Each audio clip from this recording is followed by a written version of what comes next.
অল্পবিদ্যা ভয়ানক। এক স্কুলে ছিল দুই বন্ধু, আজমল ও রিয়ান। রিয়ান ছিল অনেক মেধাবী, ওর মাথা এত তীক্ষ্ণ ছিল স্যারদেরও তাক লাগিয়ে দিত।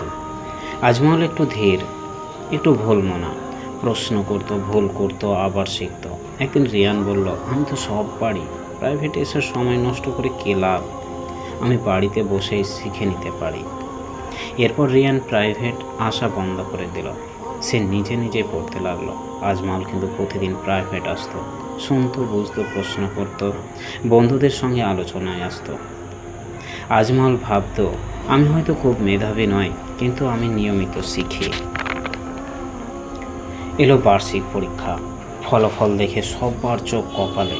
আজমল হলো ক্লাসে প্রথম, আর রিয়ান হলো গড়পড়তা। রিয়ান চুপচাপ দাঁড়িয়ে থাকলো, হতবাক। আজমল তার কাঁধে হাত রেখে বলল, বন্ধু শুধু মেধা থাকলে হয় না, শিক্ষকদের অভিজ্ঞতা, নিয়মিত শেখা, ধৈর্য, এই সবও দরকার।